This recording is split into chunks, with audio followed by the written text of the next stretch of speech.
ನಮಸ್ತೆ ಕರ್ನಾಡು, ನಮಸ್ತೆ ರೈತ ಬಂದವರೇ. ತುಂಬ ಜನ ತೋಟ ಇದ್ದು ತಂತಿ ಬೇಲಿ ಮಾಡಿಸ್ಬೇಕು ಅಂತ ಎಲ್ಲರೂ ಅಂದ್ಕೊಂಡಿದ್ದೀರ.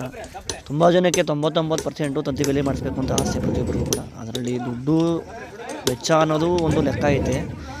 ಅಂದರೆ ಲೆಕ್ಕ ಅನ್ನೋದಕ್ಕಿಂತ ಮೊದಲು ಕಲ್ಲೆಲ್ಲಿಂದ ಬರುತ್ತೆ, ಕಲ್ಲು ಹೆಂಗೆ ಹೊಡಿತಾರೆ, ಕಲ್ಲು ಹೆಂಗೆ ಎತ್ತಾರೆ ಅನ್ನೋದೇ ಮೇನ್ ಇಂಪಾರ್ಟೆಂಟು.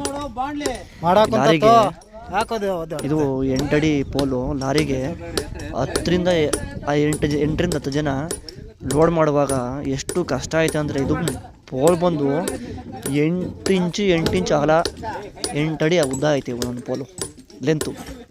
ಈ ಲಾರಿಗೆ ತುಂಬಬೇಕು ಅಂದರೆ 10 ಜನ ಒಂದು ಪೋಲ್ ತುಂಬಬೇಕು ಮಿನಿಮಮ್.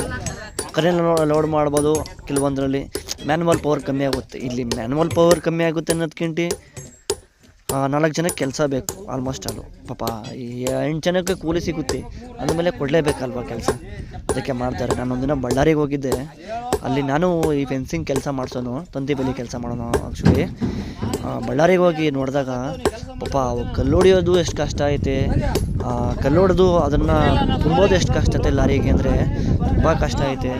ನೋಡಿ, ಫೆನ್ಸಿಂಗಲ್ಲಿ ಸಾವಿರಾರು ಥರ ಫೆನ್ಸಿಂಗ್ಗಳುಂಟು. ಸಾವಿರಾರು ಥರದಲ್ಲಿ ನಾವು ಒಂಥರ ಫೆನ್ಸಿಂಗ್ ಮಾಡ್ಕೊಡ್ತೀವಿ. ಕಲ್ ಫೆನ್ಸಿಂಗು, ತಂತಿ ಫೆನ್ಸಿಂಗು, ಶೈನ್ಲಿಂಗ್ ಫೆನ್ಸಿಂಗು, ನಾಟೆಡ್ಡು, ದೊಡ್ಡ ಪೋಲ್ ಫೆನ್ಸಿಂಗು, ಕೋಳಿ ಫಾರಮ್ ಕಲ್ಲು ಬರ್ತದಲ್ಲ, ಕಲ್ಲುಗಳು, ದನಿಂಗ್ ಕೊಟ್ಟಿಗೆ ಕಲ್ಲುಗಳು, ಚಪ್ಪಡಿಗಳು, ತುಂಬ ಥರ ವೆರೈಟಿ ಕಲ್ಲಲ್ಲಿ ಉಂಟು ಚಾಯ್ಸ್ಗಳು. ಆದರೆ ಈ ಒಬ್ಬನ ಪರಿಶ್ರಮದಿಂದ 4 ಜನಕ್ಕೆ ಒಳ್ಳೆಯದಾಗುತ್ತೆ ಅಂದರೆ 4 ಜನಕ್ಕೆ ಒಳ್ಳೆಯದಾಗುತ್ತೆ ಅಂದರೆ ಪರಿಶ್ರಮ ಪಡಲೇಬೇಕು ಅಲ್ವಾ.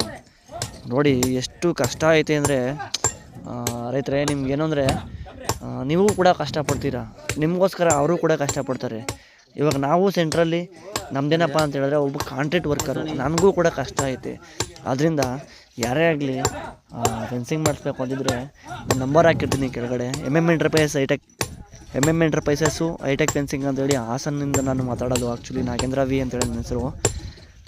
ಒಳ್ಳೆ ಫೆನ್ಸಿಂಗ್ ಮಾಡ್ಕೊಡ್ತೀನಿ. ಯಾರಿಗಾರು ಫೆನ್ಸಿಂಗ್ ಬೇಕಿದ್ರೆ ದಯವಿಟ್ಟು ಈ ನಂಬರ್ ಹಾಕಿರ್ತೀನಿ, ಕಾಲ್ ಮಾಡಿರಿ. ನೋಡಿ ಎಷ್ಟು ಕಷ್ಟ ಆಯಿತು ತುಂಬೋದು ಅಂದರೆ ನೀವೇ ಆಶ್ಚರ್ಯ ಪಡ್ತೀರಿ. ಇಷ್ಟೆಲ್ಲ ಕಷ್ಟ ಬಿಟ್ಕೊಂಡು ಫೆನ್ಸಿಂಗ್ ಮಾಡಿಸ್ತಾಯಿದ್ರಿ ಅಂದರೆ, ಒಂದು ಫೆನ್ಸಿಂಗ್ ಅಂದರೆ ಒಂದು ನಿಮ್ಮ ತೋಟಕ್ಕೆ ಸೂಕ್ತವಾದಂಥ ಪ್ರೊಡಕ್ಷನ್.